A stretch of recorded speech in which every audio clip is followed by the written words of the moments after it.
Hello everyone, welcome back to another video. कैसे हैं आप सब लोग? आशा करती हूँ सभी लोग स्वस्थ मस्त और व्यस्त होंगे और अपने जीवन में बहुत ही बेहतर कर रहे होंगे। तो आप लोग का सीटेट का रिजल्ट आप सभी को पता है आ गया है। बहुत लोगों ने क्वालिफाई कर लिया, जिनका क्वालिफाई हो गया है उन सभी को बहुत बहुत बधाई, बहुत ढेर सारी शुभकामनाएं आगामी भविष्य के लिए। आप आई होप आप लोग अब जितनी भी शिक्षक भर्तियाँ आएंगे तो आप लोग फॉर्म उसमें भर ही पाएंगे। तो आप कहीं ना कहीं शिक्षक के रूप में आप चयनित हो, वो आपका नेक्स्ट टारगेट भी रहेगा कि आप अब सीटेट क्वालिफाई किया है तो अब आगे हम शिक्षक बने। और आई होप आप अपनी ड्रीम में सक्सेसफुल रहें। और लेकिन जिनका नहीं हो पाया है सीटेट, उनके लिए भी कोई हताश या निराश होने वाली बात नहीं है। बहुत बड़ी चीज़ नहीं है सीटेट। आराम से, अगर इस बार नहीं हुआ कोई बात नहीं, दिसंबर में जो नोटिफिकेशन आने वाला है इसमें हम लोग ज़रूर से ज़रूर इस बार सीटेट क्रैक करके रहेंगे। और इसके लिए अगर आपका, कुछ लोगों का तो कुछ लोग मैसेज कर रहे थे मैम 1 नंबर से रह गया, कोई कह रहे 2 नंबर से रह गया। तो ये यही दिखाता है कि हमें थोड़ी सी और मेहनत करनी थी। खैर कोई बात नहीं, ये तो एक तरह से सीटेट का एग्जाम था। यही चीज़ें अगर जॉब के एग्जाम में, जैसे कि आपका केवीएस है, एनवीएस है या बिहार शिक्षक भर्ती आई थी, तो इन सब में अगर ऐसी चूक हो जाती है तो हम अपने आप को बहुत ज़्यादा गिल्टी फील करते हैं, हम अपने आप को माफ़ नहीं कर पाते। तो इसीलिए चूक की कोई गुंजाइश ना रखिए किसी भी एग्जाम में। अब इसमें अगर हुई है तो कोई बात नहीं, इसमें आपको फिर से मौका मिल रहा है। लेकिन इन सभी वैकेंसीज में जो आपको जॉब दिलाने वाली है उनमें आपको फिर से चांस नहीं मिलेगा। इसीलिए मैं बार बार आप लोगों से कहती हूँ, इट्स हम्बल रिक्वेस्ट कि आप लोग मेहनत करना स्टार्ट कर दीजिए, क्योंकि फिर से बिहार में शिक्षक भर्ती आ गई है। अक्टूबर में आपका फॉर्म भरा जाएगा, इसी मंथ आ जाएगा आपका फॉर्म भरने के लिए। फिर आप तब आपके पास समय नहीं बचेगा तैयारी के लिए। आपको पता है बीपीएससी जितने ज़ोरों शोरों से काम कर रही है इस टाइम पे, तो फॉर्म भराते ही लगभग 1 महीने के अंदर अंदर ही फॉर्म की लास्ट डेट रहेगी, तो उसके 1 महीने बाद ही आपका एग्ज़ाम कंडक्ट करा लिया जाएगा। जैसे कि आपको पिछली बार का ही पता है कि 14 जुलाई को लास्ट डेट थी फॉर्म भरने के लिए। और 24 अगस्त से आपका शिक्षक भर्ती की परीक्षाएं स्टार्ट थी। तो आप देख ही रहे हैं कि एग्जैक्ट 1 महीने का समय मिला था, उससे अधिक का नहीं। तो 1 महीने से ज़्यादा समय आपको नहीं मिलेगा, समय कम है, मेहनत करते रहिए। वरना ऐसे ही अगर 1-2 नंबर से रुकेगा ना तो आप अपने आप को बिल्कुल भी माफ़ नहीं कर पाएंगे कि कहीं से तो एक ही नंबर की तो बात ही हो जाता।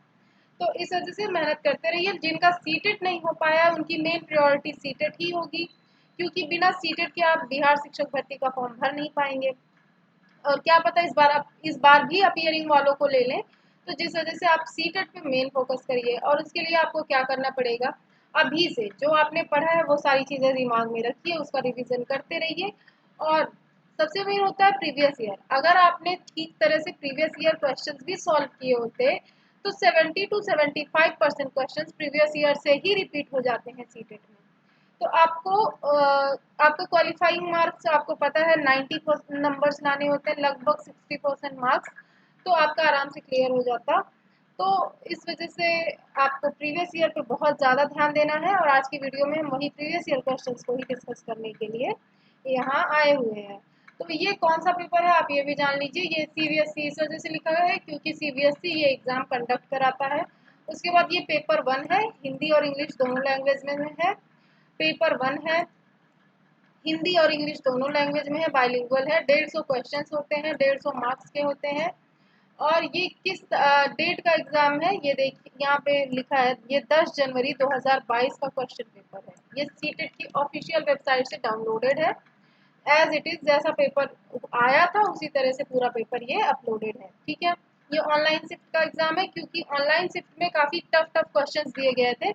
जिस वजह से अगर आप ऑनलाइन शिफ्ट का पेपर सॉल्व कर लेंगे तो ऑफलाइन का आराम से कर ही लेंगे। तो एक कहावत भी है इंग्लिश में, ईट द फ्रॉग फर्स्ट, यानी कि जो कठिन काम है उसे पहले करिए, आसान तो फिर अपने आप हो ही जाएगा। तो वही चीज़ हम लोग यहाँ पे भी अपना रहे हैं, ईट द फ्रॉग फर्स्ट वाला कॉन्सेप्ट। ठीक है, तो चलिए सबसे पहले डिस्कस करते हैं सीडीपी पार्ट। आज डिस्कस करेंगे सीडीपी के 15 क्वेश्चन इस वीडियो में। 10 से 15 क्वेश्चन इस वीडियो में डिस्कस करेंगे, बाकी का 15 क्वेश्चन अलग से नेक्स्ट वीडियो में हम लोग डिस्कस करेंगे। ठीक है, तो चलिए पहले क्वेश्चन पे चलते हैं। पहला क्वेश्चन देख लेते हैं। क्या दिया गया, which of the following statement is not correct. सबसे पहले आपको ये सेगमेंट सबसे ज्यादा इस पे गौर करना रहता है कि नॉट पूछा है या करेक्ट पूछा है। तो यहाँ पूछा है नॉट करेक्ट। आइए हिंदी में भी देख ले क्वेश्चन। निम्नलिखित में से कौन सा कथन सही नहीं है? नहीं, ठीक है। तो विकास क्रमबद्ध व व्यवस्थित होता है, सही कथन है, क्योंकि विकास क्रमबद्ध ही तो चलता है, व्यवस्थित ही तो चलता है। क्या?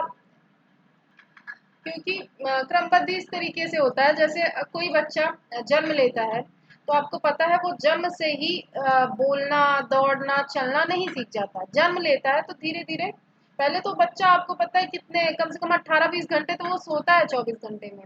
तो शुरुआत में उसकी वो इस तरह की एक्टिविटीज नहीं करता। जन्म लेने के बाद कम से कम 4-5 महीने में वो धीरे धीरे बबलाना चालू करता है, बैबलिंग जिसको बोलते हैं। तो वो बबलाना चालू करता है, फिर धीरे धीरे कुछ कुछ बोलना चालू करता है, फिर बैठना चालू करता है, धीरे धीरे बैठता है ना। फिर उसके बाद घुटनों के बल चलना शुरू करता है, फिर क्या करता है, धीरे धीरे वो पैर के बल चलना चालू करता है। तो इस तरह से हम कह सकते हैं कि विकास क्रमबद्ध है। और व्यवस्थित कैसे है, ये कैसे कह सकते हैं कि व्यवस्थित है? और हाँ, एक चीज और, यहाँ मैं जो आपको ये कॉन्सेप्ट समझा रही हूँ, ये कॉन्सेप्ट को समझने की कोशिश किया करिए, क्योंकि क्वेश्चंस मैंने आपको बताया 70 to 75% questions previous year question से ही रिपीट हो जाएंगे, ठीक है।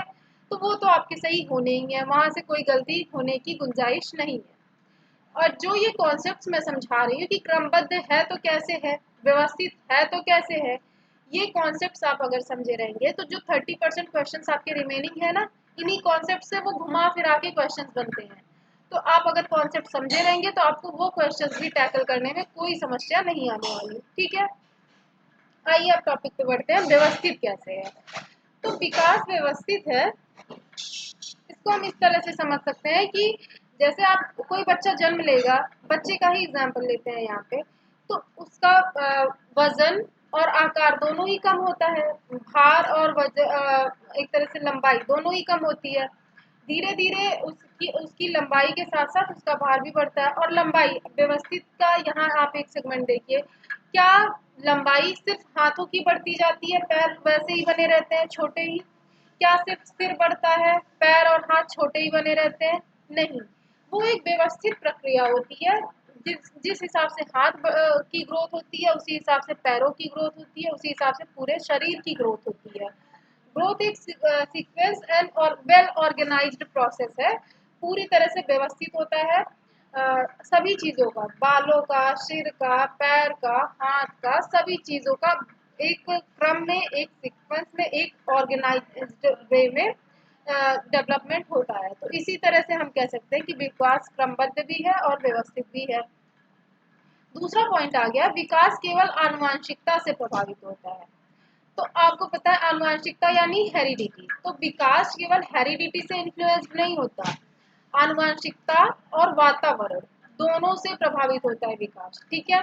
जैसे कि आप कोई स्लैम एरिया है, वहां पे जैसे कि बच्चों की आपको पता है कि अगर स्लैम एरिया है तो वहां बच्चे उतने बेटर ढंग से डेवलपमेंट नहीं हो पाएगा उनका, क्योंकि वहाँ का इन्वायरमेंट अच्छा नहीं है, हेरिडिटी उनकी कितनी भी अच्छी हो। अगर आप जैसे एक तरह से एक एग्जांपल लीजिए, अगर एक ही माता पिता है, दो बच्चे हैं, जुड़वा पैदा हुए, मान लीजिए जुड़वा है दोनों, एक ही माता पिता के दो बच्चे जुड़वा पैदा हो रहे हैं, एक को आप स्लैम एरिया में रख दीजिए, एक स्लैम एरिया में पहुंचा दीजिए। एक बच्चे को माता पिता अपने साथ रखें या किसी फॉरेन कंट्री में या अमेरिका, इंग्लैंड कहीं पे भी भेज दें या अपने साथ भी रखें, तो आप देखेंगे बच्चों की जब ग्रोथ हो जाएगी 1 साल बाद, 2 साल बाद, जब आप दोनों बच्चों को साथ में रखेंगे, कंपैरिजन करेंगे, तो आपको दिखेगा कि उनके डेवलपमेंट में बहुत जमीन आसमान का अंतर है। ऐसा क्यों आता है? आनुवंशिकता तो दोनों बच्चों की सेम है, क्योंकि माता पिता एक ही है ना दोनों बच्चों के, तो आनुवंशिकता तो एक ही हुई, लेकिन उनके जो हेरिडिटी सेम है, लेकिन इन्वायरमेंट जो है यानी कि वातावरण जो है वो भिन्न भिन्न है। क्योंकि वो बच्चा, जो एक बच्चा था, वो स्लैम एरिया में रह रहा है जहाँ उसको वातावरण बहुत ही खराब मिल रहा है, और दूसरा जो बच्चा है उसे एक अच्छा वातावरण मिल रहा है, अपने माता पिता के संरक्षण में रह रहा है, अच्छी सोसाइटी में, अच्छे शहर में रह रहा है, जिस वजह से उसे वातावरण अच्छा मिल रहा है। तो किसी भी बच्चे के विकास में, ग्रोथ में, डेवलपमेंट में हेरिडिटी और इन्वायरमेंट दोनों का ही इन्फ्लुएंस होता है, दोनों का मल्टीपल होता है। बच्चे की जो ग्रोथ होती है वो हेरिडिटी और इन्वायरमेंट दोनों के गुणक होते हैं, मल्टीपल होते हैं, ठीक है।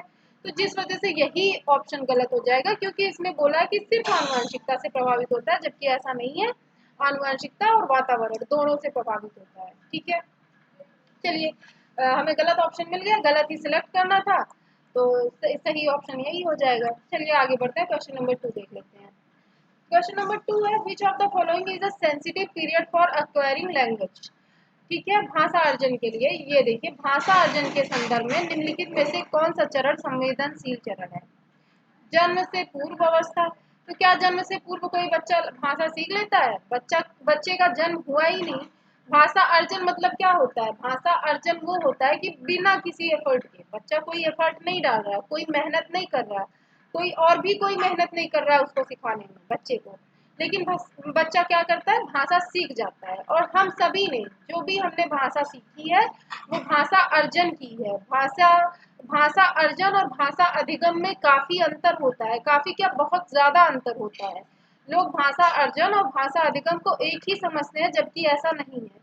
भाषा अर्जन अलग कॉन्सेप्ट है, भाषा अधिगम अलग कॉन्सेप्ट है।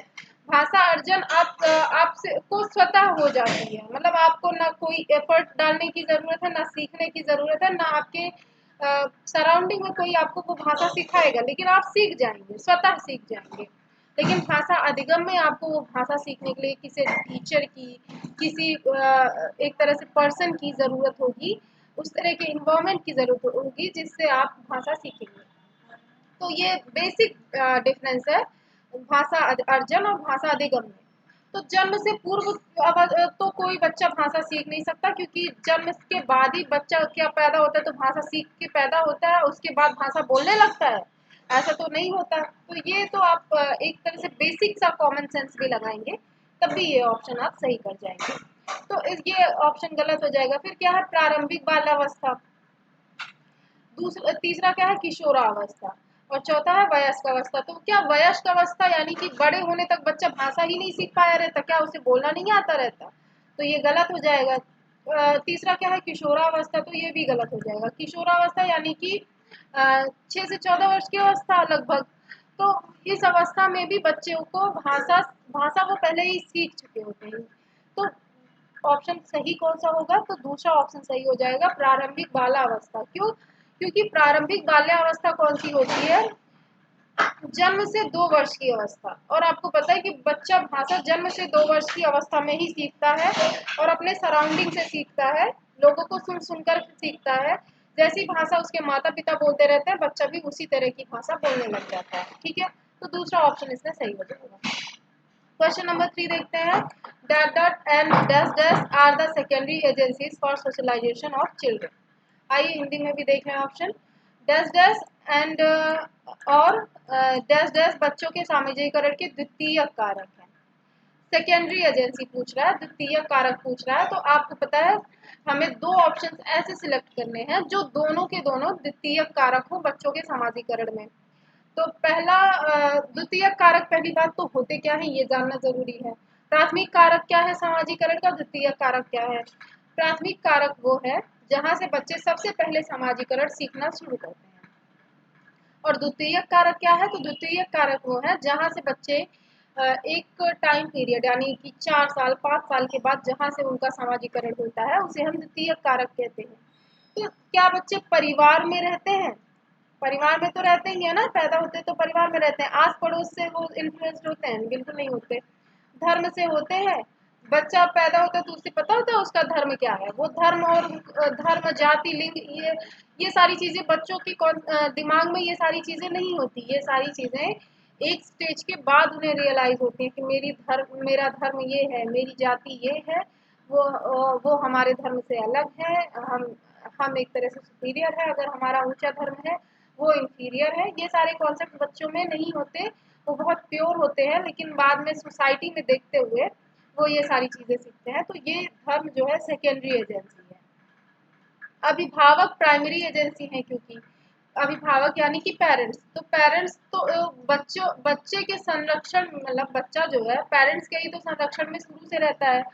जन्म के बाद जिन लोगों के सानिध्य में, जिन लोगों के संपर्क में बच्चा रहता है, तो वो क्या हो जाते हैं, वो बच्चे के प्राइमरी एजेंसी यानी कि प्राथमिक कारक हो जाते हैं सामाजिकरण के। और जो जन्म के कुछ समय बाद यानी कि 2-3 वर्ष बाद बच्चों के संपर्क में आते हैं, तो वो क्या हो जाते हैं, सेकेंडरी एजेंसी ऑफ सोशलाइजेशन।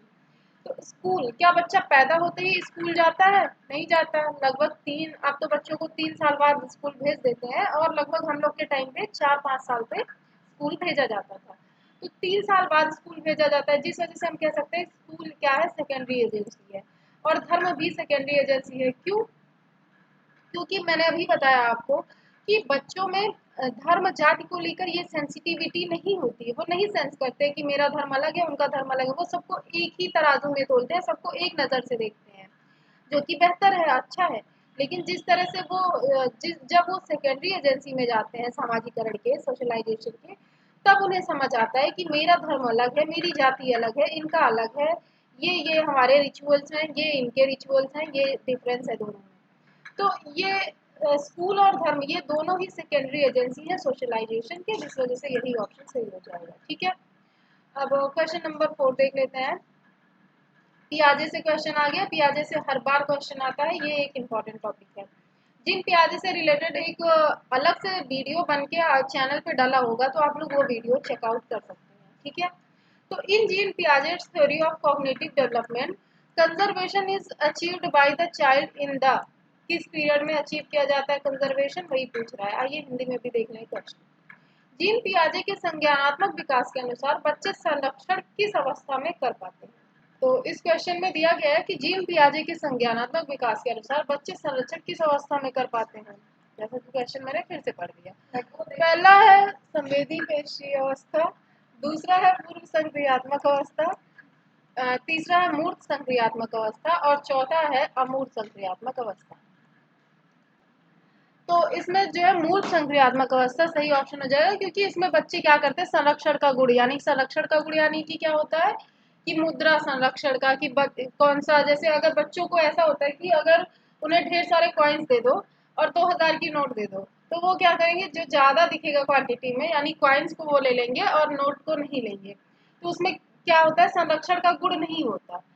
इसी को कहते हैं संरक्षण का। जैसे कि अगर उनको, जैसे कोई मान लीजिए कोल्ड ड्रिंक वगैरह दे रहे हैं पीने के लिए, तो अगर सेम ग्लास की, एक चौड़ी ग्लास सेम क्वांटिटी की जिसमें सेम अमाउंट में आए कोल्ड ड्रिंक, एक चौड़ी ग्लास लेते हैं और एक लंबी ग्लास लेते हैं, तो बच्चे क्या करेंगे, लंबी ग्लास को ले लेंगे, चौड़ी ग्लास को नहीं लेंगे, जबकि दोनों में बराबर ही है। क्यों? क्योंकि उनमें संरक्षण का गुण नहीं होता, वो लंबे चौड़े इन सब चीजों में कंफ्यूज हो जाते हैं। वो एक साथ किसी भी वस्तु के दो गुणों पर ध्यान नहीं दे पाते, वो एक ही गुण पर ध्यान केंद्रित कर पाते हैं। तो इसी को कहते हैं संरक्षण का गुण। तो ये डेवलपमेंट कब होता है बच्चों में, मूर्त सक्रियात्मक अवस्था में। क्वेश्चन नंबर 5 है, for children who are in concrete operational stage teachers should not, तो फिर 4 ऑप्शंस दिए गए हैं। आइए एक एक करके चेक करते हैं। मूर्त संक्रियात्मक अवस्था के बच्चों को पढ़ाते हुए एक शिक्षिका को क्या नहीं करना चाहिए? नहीं करना चाहिए। ठीक है, पहला है वर्गीकरण के मौके देना, तो वर्गीकरण के मौके तो देने ही चाहिए। दूसरा क्या है, ऐसी समस्याएं देना जिसमें अमूर्तता की आवश्यकता हो, यही सही हो जाएगा, क्योंकि अमूर्तता अगर रहेगी, बच्चे किस अवस्था में, मूर्त संक्रियात्मक, यानी कि वो मूर्त चीजों को समझ पाएंगे, अमूर्त चीजों को समझने की कैपेसिटी अभी उनमें नहीं है। तो शिक्षिका को या टीचर को ये ध्यान देना चाहिए कि बच्चों को ऐसी समस्या दें जो जिसमें अमूर्तता की आवश्यकता ना हो, यानी कि ऐसी समस्या दे रहे हैं जिसमें अमूर्तता की आवश्यकता हो ना हो। इसमें और नहीं पूछा है, तो इसमें क्या दिया गया, हो, तो इस वजह से ये ऑप्शन गलत हो जाएगा, और गलत ऑप्शन ही सही होगा, तो यही दूसरा ऑप्शन इसमें सही हो जाएगा। क्वेश्चन नंबर 6 देखते हैं। 5 क्वेश्चन इसमें डिस्कस कर लिया। मुझे लगता है हम लोगों ने काफी लेंदी एक्सप्लेनेशन कर लिया है इसमें, काफी डिटेल में हमने डिस्कस किया, जिसकी वजह से वीडियो काफी बड़ा हो गया है। तो हम लोग बाकी के क्वेश्चन नंबर 6 to 15 यानी कि 10 क्वेश्चन नेक्स्ट पार्ट में इस वीडियो के डिस्कस कर लेंगे। आज की वीडियो में इतना ही रखते हैं। वीडियो पसंद आई हो तो लाइक, शेयर और सब्सक्राइब कर लीजिएगा। मिलते हैं आप सभी से अगली वीडियो में, तब तक के लिए धन्यवाद। जय श्री राम।